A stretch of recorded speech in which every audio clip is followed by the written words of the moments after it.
We wanna say inside this land. So people must die for before you understand. We all got children going to school. Market woman and selling their goods. Yeah. Let them be great. No noise. I've never seen a peaceful protest in this land before. Even my papa and my old man tell me it never been before. To all the leaders in this land, take your problem and talk it like man. Going up from heaven to make you understand. Because Paratana, no school. Paratana, no work, nothing to do. Paratana, GS a copy, they rapping it. If that's all necessary, rapping it. My people, they get something they call experience. Let's keep this piece alive. Keep this little piece alive. Yeah. Let's keep this piece alive.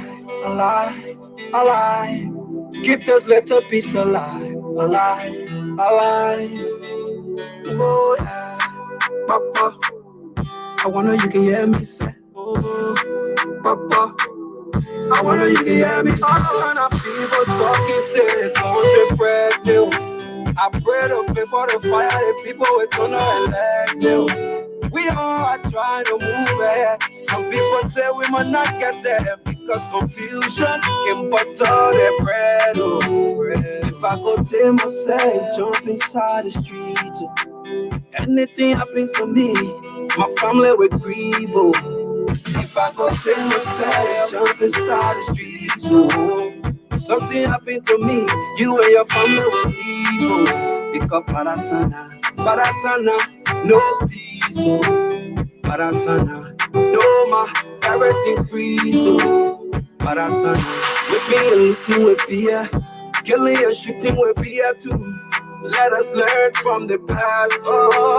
Let's keep this piece alive. Keep this little piece alive. Yeah. Let's keep this piece alive. Keep this little piece alive.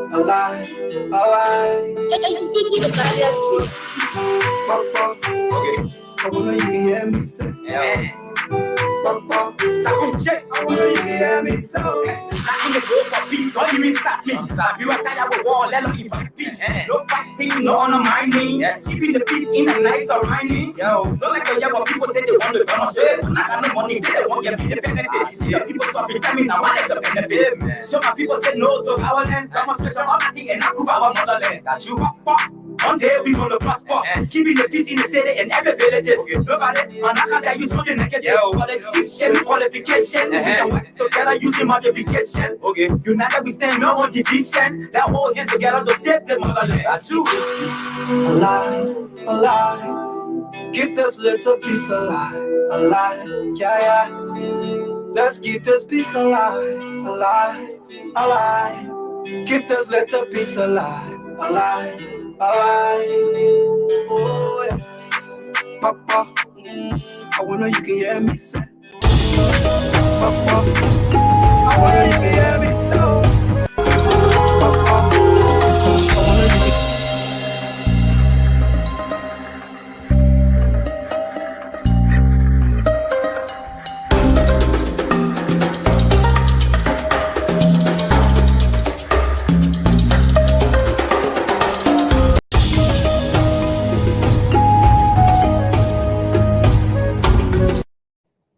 Good morning, ladies and gentlemen, boys and girls, men and women. Welcome to Attorney Commander J.R. Glapohkpa Chesson talk show. We woke up this morning to 64 degrees in Providence, Rhode Island. Be not despair. The temperature is going up to 77 degrees today. Sunny, not too much humidity. It will not be as hot or warm as yesterday. So it's going to be a bright sunny day, low humidity, breeze. Go out there and enjoy yourself. Safety first. Whatever you do, safety first. Unfortunately and sadly, there have been a few drownings and near drownings since the summer began. Be careful. Don't swim alone. Don't go out there by yourself. Whatever you do, use the buddy system. Hiking, swimming, canoeing, whatever you're doing, use the buddy system. Okay? Safety in numbers. Take heed and govern yourselves accordingly. The Department of Health of Rhode Island also expects a lot of non-fatal opioid overdoses this summer. So take heed and govern yourselves. Be careful, especially our young children. This summer is fun and all of that, but when we're talking about non-fatal overdoses, that's a serious issue. That's life-threatening. Take heed, my people. We want you around next year. Okay? Also know that the federal government is raising the interest rates. Okay? Inflation is going up. The war, no gas. Right now, gas is $5 in America. Can you believe that? But we gotta pay it. Fortunately for us who coming from Africa, when we in Africa, we been used to pay $3 and $5 for a long time. So we said, okay, we'll deal with it. But if you're not used to dealing with paying $5 per gallon, that's a killer. Okay? But God has blessed us. People still traveling and doing things. But the inflation, the rates on clothes, food, or gas, all the things increasing. And we're going into dire inflation. And to try to halt it and slow it down, the feds are raising the interest rates to take control of everything until everything is settled down. So, okay, expect the interest rate for these things to increase soon. That's it for my news so far. Just take heed and govern yourself. Let my topics come around and we'll talk today. Now, my topics are: one, are Liberians as stupid and wicked as Henry Costa says? Two, Liberia needs competent leaders today. There's supposed to be two. I didn't put it, I'll put it there. And three, Lincoln State Park in Lincoln, Rhode Island. I'll show you that video again for all you park enthusiasts and people who like to see the ocean, the river, and water, and people having fun. Excuse me, folks. Let me just rectify this on my computer. So, let me put 2 years so we can be all set up. Please bear with me. Let me edit this thing. It will just take a few seconds. Got it there. 2 years.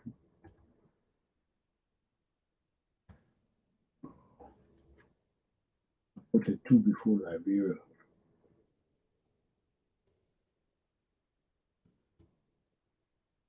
There it is, my people. I got it done. Okay, so let me put it up.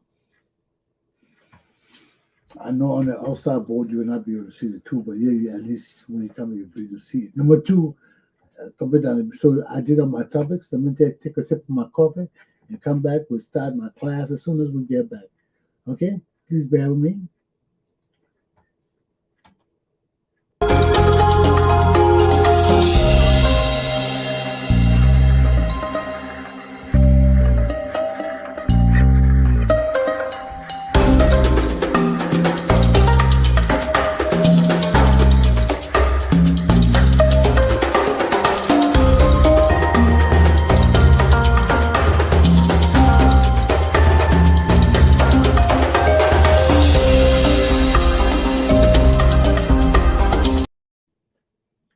Are Liberians as stupid and wicked as Henry Costa says? I'm an educated Liberian. I've been long educated before Henry Costa. And I can't remember when I've referred to all my Liberian people as being stupid or wicked. I always refer to them as being blind and gullible, which they are.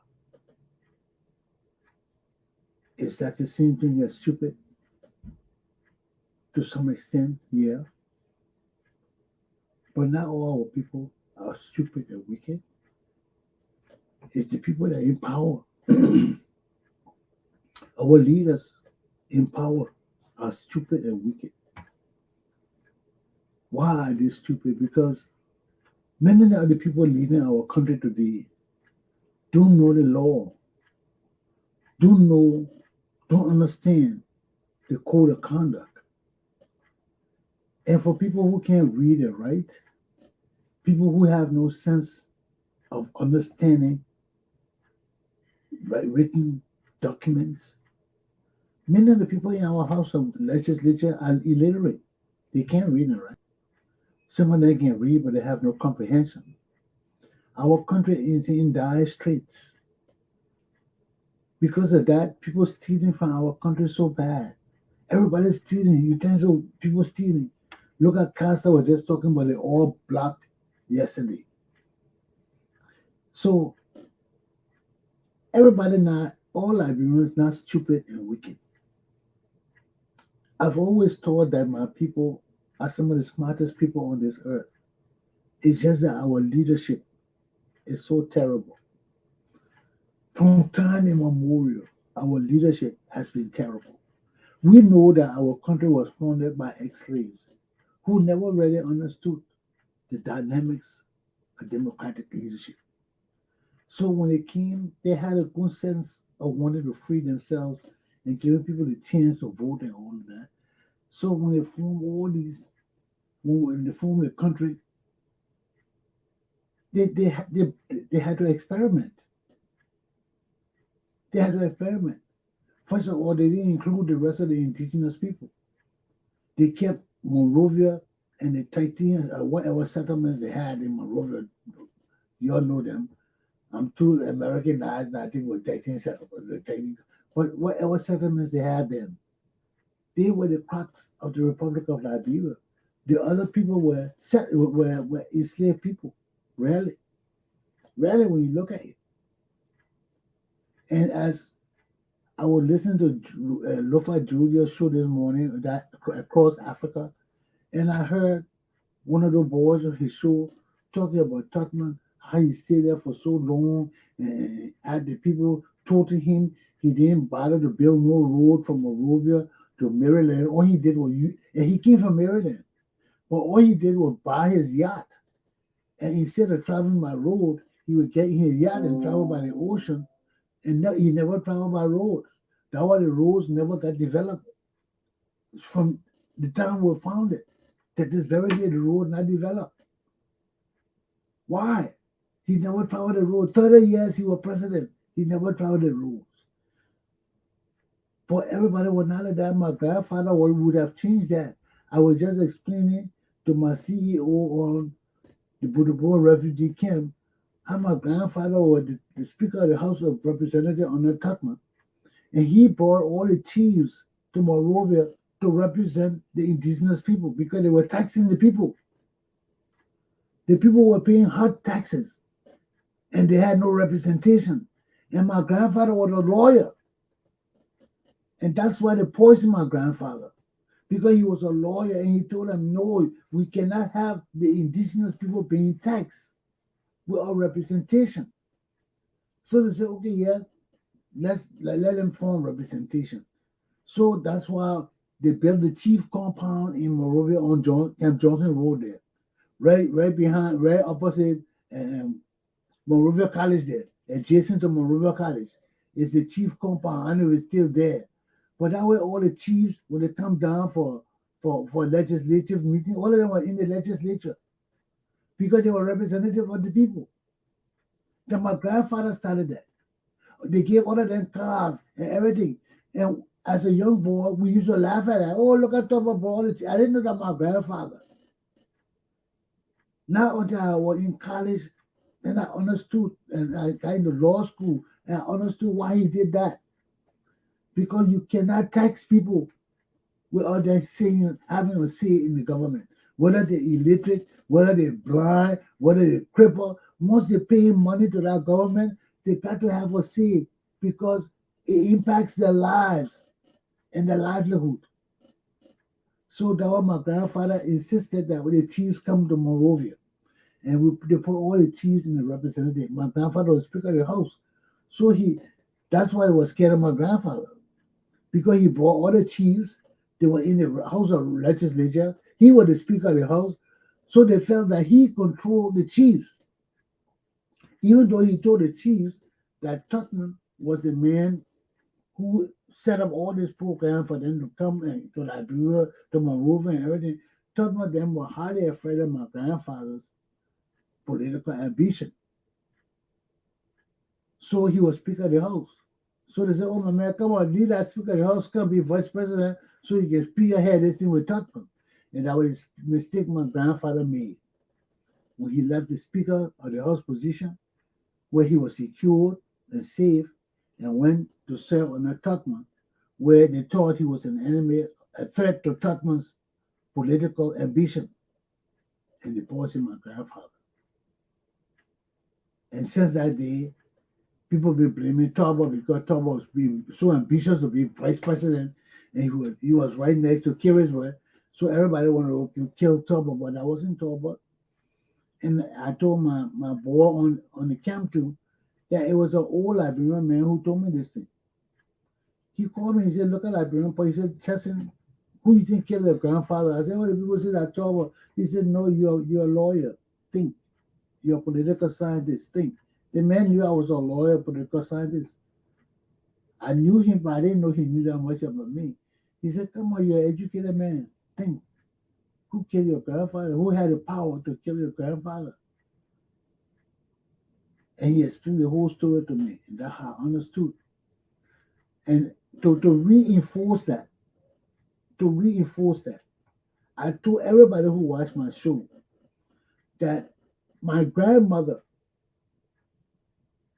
who my grandfather married through love and also to prove his loyalty to the chiefs and things, that he was sincere about changing our country. So he said, I will find an indigenous young woman to marry to see our agreement. And he waited and he found the woman he wanted, who was my grandmother, and he married her. And took her to Kirisworth, but the people ran her out of Kirisworth because she was native. They ran my grandmother out of Kirisworth. Then they said she was crazy, she was this and that. But they did everything to frustrate my grandmother. You know, little small things, denying her things, disrespecting her things, you know, making comments to her and all of that. So that's why I tell people indigenous, they don't believe about it. That's my grandmother. My grandmother was Gola. She came from the house of the chief. The chief of the Gola tribe, Chipana. I know some of my people. I know some of my Gola people who they talk. I don't diss them. We're not as close as we should be because it was never encouraged. But we know each other. We see her, we say cuz, hi, cuz, we pass here. But my roots go deep, you know, and that's why they killed my grandfather. Because they were threatened by him. For Tubman to stay 30 years, my grandfather would never have agreed to that. Because my grandfather believed in the law. If my grandfather did not believe in the law, he would not encourage the chiefs to come represent the indigenous people of country to change our system. The open door policy, the integration, and the policy, and all things. My grandfather that participated in all those things. That's why Tubman was able to stay for 30 years because all the chiefs' loyalty to my grandfather flowed to Tubman after they poisoned him. Because he had already told them that Tubman was the man who initiated all of that. So they forgot about my grandfather. That today nobody know how my grandfather, who killed my grandfather. You go in the book Liberia past and present, they will say he died under mysterious circumstances, a vice president of the Republic of Liberia. So just that alone tells you that our people been killing our leaders, and our people been corrupt for years. This is not just started. It's just that we hide these things, we bury these things. Everything hush, hush, hush, hush, hush, hush. And this can't go on. It can't go on. Look at our country. I was just watching across Africa. They were showing Takata. Takata is worse than Monrovia when it comes to the trash. They trash all in the road. The city all covered with trash. Every city in Liberia is covered with trash. This is not Liberian people. This is not us, my people. If we have good leadership, if I were a leader of my country, this shit would not be going on. Ask anybody who know me and know about my leadership. I don't boast. I don't fight for power. Because power is not something that one man can handle or one man should want to handle. Power is something that is entitled to the people. The people hold the power. And we need to find leaders to take that power, usurp the power of the people, and guide them in the right way. And this is not happening in our country. We can't do it. We can build all the parks, but our people are loyal people. Our people are they're loyal and devoted people. When our people say they were you until you really, really mess up. You really gotta mess up for them to say no, I'm not with you no more. But when our people say they were you, they were you. You see? And I'm talking about my indigenous people. I'm not talking about my educated people. My educated people are confused right now. Look at me. I got one or two people watching me. You know how many people are related to in the Republic of Liberia? My whole family is on the Republic of Liberia. My pa got 20 children. I know all my pa children. I used to go visit their mothers. I used to take them their food. I used to do things for my brothers and sisters. None of them here because they don't like the way I talk. They don't like my principles that I stand for. They don't like it. And they think when all of them, this is punishment. They say, when I listen to Rodney, none of them listen to Rodney. People watch my show, don't mind the numbers. People watch my show because you can look down and listen to things on these shows with all clicking it. So people see some of my shows. But I'm not in the little clique. My whole family is Caribsburg. None of them here, because none of them believe in any of the things I say. They want me to follow them, and I can't follow people to just be following them. I come too far. I want to see results in what I do. I want to see things happen. I don't want people coming and talking. I don't want people like talking. I'm more educated than many people in my whole family. But they don't want to hear me talking because they feel they will punish me because I'm not doing what they want me to do. I'm not following Baba Joe and Peter John. I'm not joining the April 22nd group with all the top of children and following them or following other people. No, I'm not. I'm independent. I'm standing on my own. And I'm telling them it's not right. Why? Because I'm an educated man. I gotta follow nobody. I owe nobody nothing. And it doesn't bother me because I've been by myself too long. From 1980, from the school, I was all by myself. I didn't trust anybody. You couldn't trust anybody. 5 years I stayed silent in Liberia. I couldn't talk to no. I couldn't express my feelings, my inner feelings to nobody. You know what I mean? I couldn't tell people what I was happy or sad. I had to lie about everything, pretend. Because my life was in danger. I didn't know who to trust. I saw my friends that died around me being killed and being murder and massacre.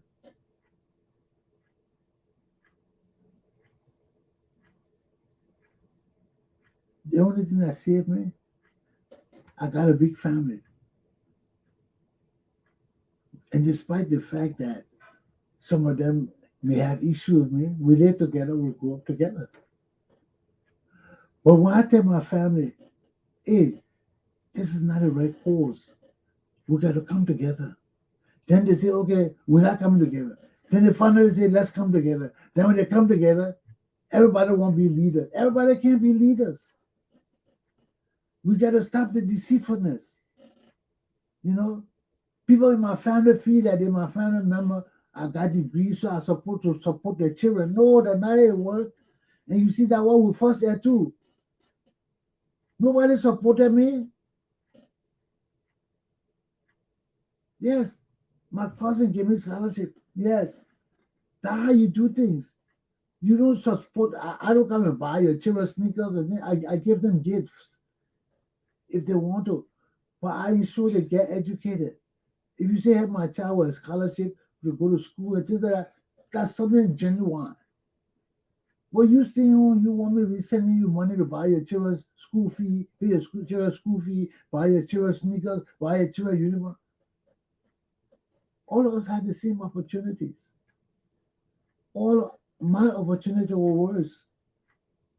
Most of my cousins that came from their mom and pa, they were raised in good homes. I was raised in a broken home. I grew up in nightclubs because I couldn't sleep with my mom, I couldn't sleep with my pa. I didn't like that upbringing because I was raised with my aunt. And when my aunt died, I had nowhere else to go. My pa training was it was just putting children in the garage. That's how my pa raised us. Because all of us took care of ourselves. He left all the responsibility to all of us. The older one always took care of the younger one. You see, and that's why our family relationship was so broken. But one good thing he did, he kept all of us in the house. All 20 of us came to my father's house, or those that were old enough lived in my father's house. So we know each other. We relate to each other in some level. But the only thing is, when everybody got different mind, it's hard for you to bring a family together like that because all of them got different. They're raised by their mom. They're not raised by our pa. You see, so the idea of having the pa as the center figure is not in most of my brothers and sisters' upbringing. So everybody trusts their mom, despite the fact that we have one big family. But that's the problem with having so many children by different mothers. You know, if the father don't lay the foundation of how the family should be structured, it will never be structured. And my father never laid the foundation. That's why he left it with me. Because my father found out that I could do things. The first thing I did for my father was to reorganize his office. My father's law office was a mess. He had files all over the place. Nobody ever took time to help my father. But when my father saw I was interested in my father's work, so every time I used to come down and try to help him. But when he said, Rodney, find the file, it took me hours to find the file. So one day I just said to my dad, I said, Daddy, I would take the whole weekend off. I would structure the whole office. I would set everything up in alphabetical order. I did it. And from that day, my pa never had problem. He had one problem. The clerk couldn't find a file. So they called me and said, call Rodney. So they called me. And all the files were in alphabetical order, but there were some files that were incomplete. So all those incompleted files, I couldn't put them in alphabetical order. So what I did, I fixed a little drawer on the floor where I could put all the incompleted files in. So when they couldn't find all the files they wanted to find up there, and they called me, he said, what are the files? I said, well, let me think. Then I said, did you check all of here? He said, yes, I remember. I had another back there. I said, okay, all these files here are completed files. They got the names, the alphabetical, everything. When you don't find them up here, you come in this batch. That means they're not completed. They need completed. Right there, The file they were looking for, he went in the batch right there and pulled it out. He said, yeah. And from that day, my father never called me back about any problem in his office with file. That's why my father knew that I could do things. When I say I would do it, I would do it and I would finish it. It would be done. My father never had problem with a law office again. No problem with finding documents or having it organized. I took a weekend to do it. I didn't go nowhere. I started Friday afternoon. I didn't leave my father's office on Sunday afternoon. When I left there, I finished putting all the files together. And my father was a big lawyer in Liberia, so he had a lot of files. My father was Liberia's paramason. So I'm saying this to say that leadership, responsibility, loyalty, all these things are incumbent upon leaders and people of our country. Our people are loyal to George Weah because George Weah demonstrated skills that Liberia had never seen. He may have done some things for people that they feel loyal to him because of football and because he lifted their spirit. Like me, Bob Marley lifted my spirit. That was why, as soon as I got money, I said, I got to go see Bob Marley's grave. And I went there. And that was the most spiritual journey for me. If you see I put my magazine, I put all the pictures in the magazine. Everywhere around me were orbs. You know what orbs are? Orbs are spirits. Physics that you see, you can't see them. You see it when you take the picture. You see the round things. They were all around me. I remember I took a picture of Bob Marley's Mount door. There was an orb before the door that covered the whole door. It was in Rastafarian color. I looked at it on my camera. I looked at the door. I didn't see it. I looked at my camera. I saw it. I looked all on top of the house. There were orbs sitting down. My wife said to me that they're here to welcome you. And they were there to welcome me because I had a special tour. The tour guide told me, do anything you want to do. Walk through the building because he took us to the house. When we got to the house, I wanted to sit on Bob Marley's bed. I wanted to take pictures. He said, Mama, do anything you want to do. And I did it. And the orbs. And that one is spiritual, man. It's so spiritual. And I left there fulfilled that I had seen Bob Marley's grave. But while I was leaving, I told him, I said, Bob, I'm never coming back up here.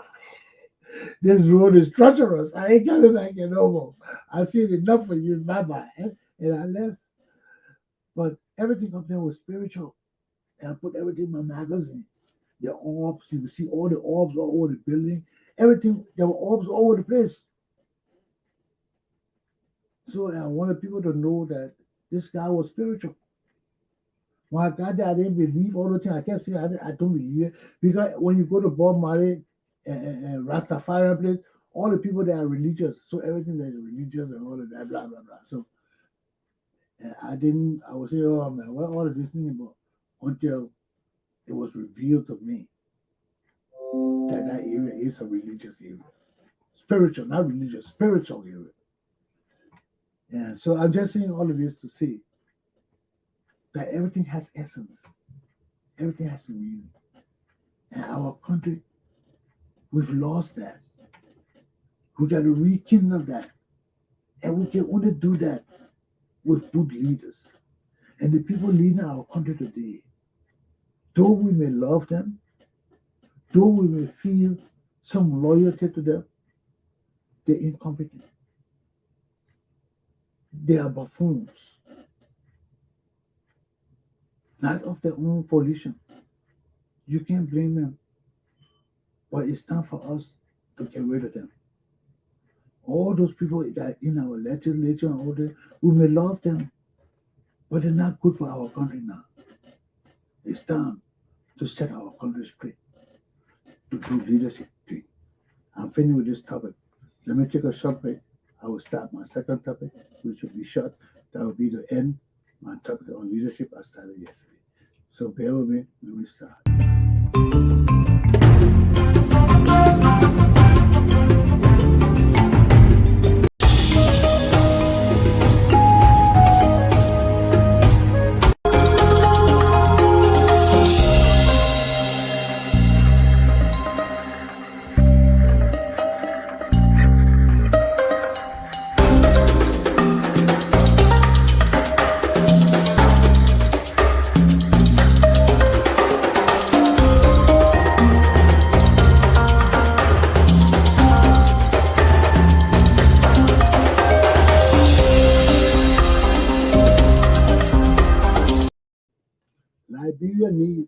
president leaders today.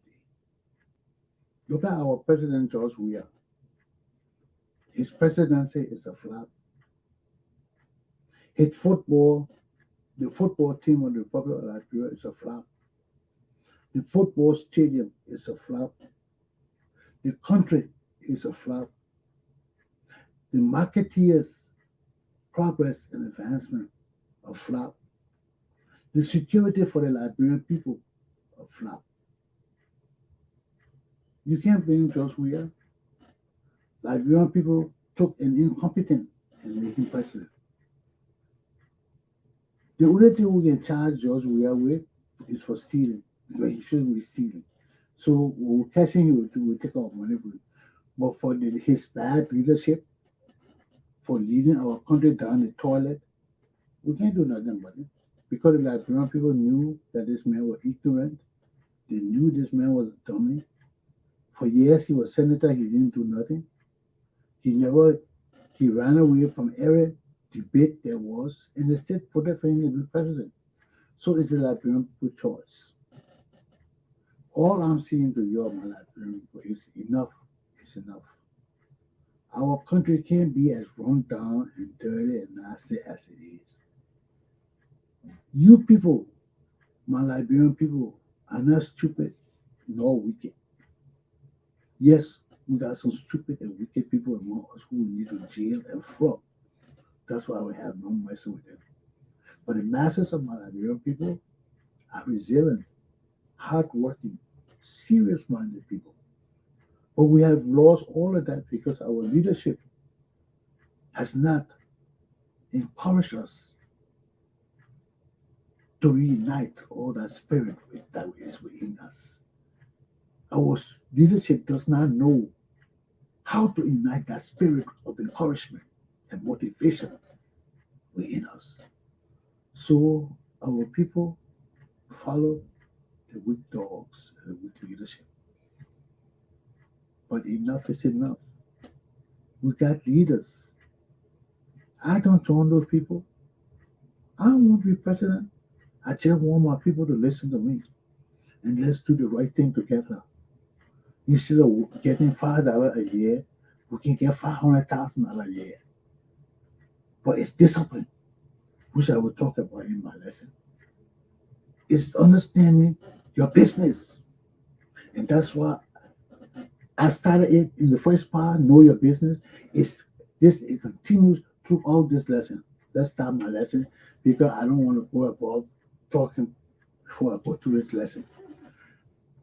The next point where I stepped yesterday, it says leaders must demonstrate mastery of fundamental provisions and skills of their professions.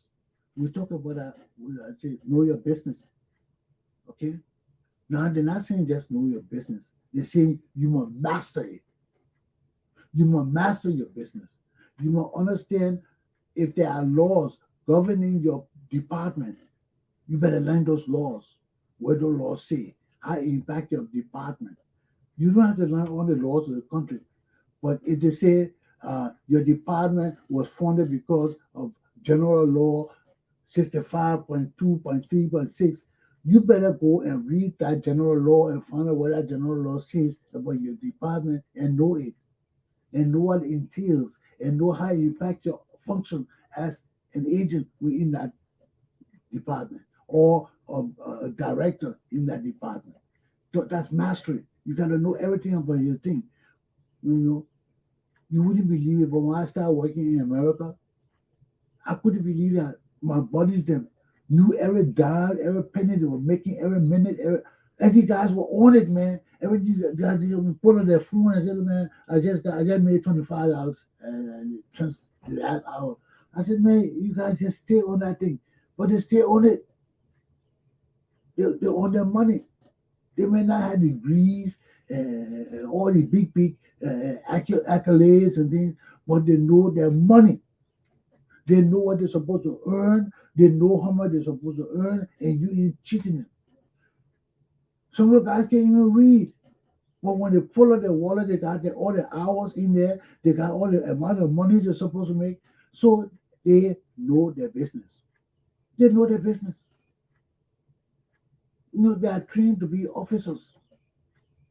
When you deal with those guys on the officer level, they know their business. They may not be fluent in English, they may not be dumb, appear smart and all of that, but they know their business. They know their business because if they don't know their business, they will be held accountable. You see, and that's why when our leaders are masters of their profession and they know the provisions that govern their agencies, they can teach other people. And that's the basic thing of leadership. Our leaders must be able to impart professional knowledge and expertise. If you can't do that, you can't lead our people. It's not enough just to sit down and give command. You must be a part of the system. Like me, all my degrees and things, it don't matter in the correction system. If I didn't do the training, look, I didn't see me do the training. Look, I didn't see. I trained officers. I was a lieutenant. I called classes. When I talk, everybody can sit down and listen. That gave me respect. When I talk in the correctional system, people move. They don't question me, some of them, because they know what I know. I've been there with them. We trained together. I taught them too. And if you can't do those things, you will not get respect inside the areas that demand respect and competence and good leadership. You can't get it. And this is where our country fails from time and time again. Because our leaders today have made our society so weak because they are incompetent. And our people have lingered under incompetency for so long, they don't have no encouragement. They don't have leaders to motivate them. They don't have leaders to inspire them. They don't have leaders to change them. Everything is about corruption and stealing and for me, for me. When it's for you, you don't give the power, people the power. The people got to know that you're sincere. They got to know that you know what you're doing. They got to know that you can teach them that better.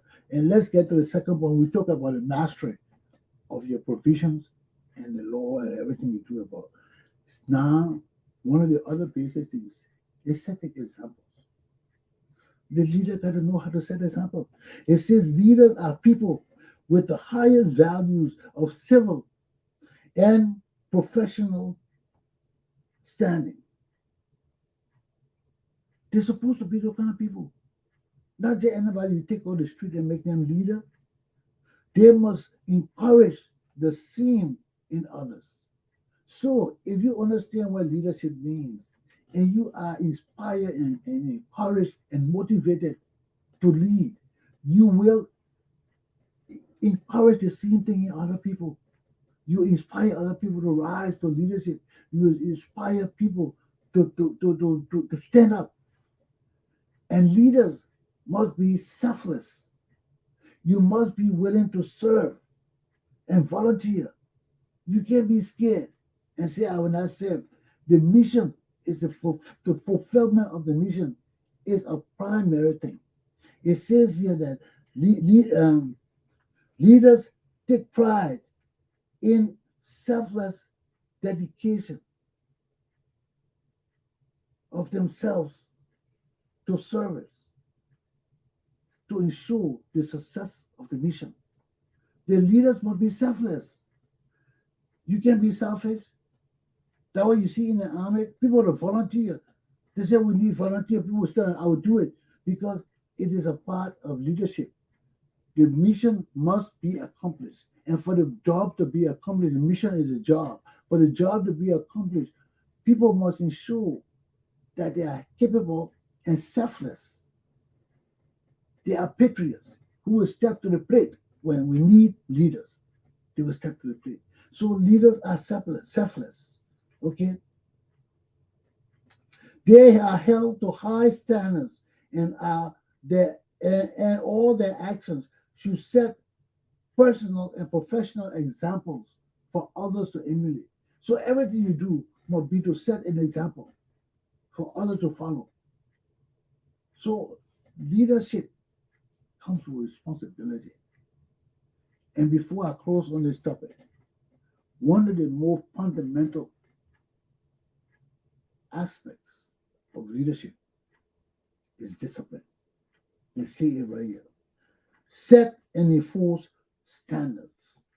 A leader must know and always enforce the right laws, values, policies to maintain to maintain the unit. Okay, the most fundamental standard to be maintained is discipline. So no matter what you do, if you don't punish people to set examples, to set deterrence, to set principles,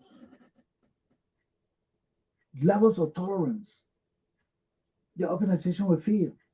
That's why Liberia failed today. That's why we can't grow, because look at our country. We have not punished one leader since 1847. The foreigners punished King and all our leaders for Fernando Po, slave trade and all of that. For our government, since the founding of Liberia, we have not punished our leaders. We have not had trial of them.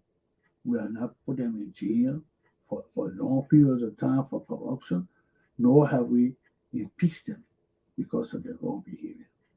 And these things demonstrate to our people that our land is lawless. People can do things and get away with it. Look at all the crimes going on today by government officials, all the stealing with impunity, no punishment. So punishment is a fundamental standard of leadership and setting examples and enforcing principles, policies, values, laws. You must punish people. And you can't only punish the poor people. That's what we're doing in Liberia. We're punishing the poor people, and all the real rogues are all government officials who are not getting punished. So, my people, I rest my case. That's my lesson for this morning. So let me take a break, then I'll show you, give you a little reprieve from my talking and show you a video.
morning, ladies and gentlemen. This is the Tony Commander, J.R. Glapohkpa Chesson.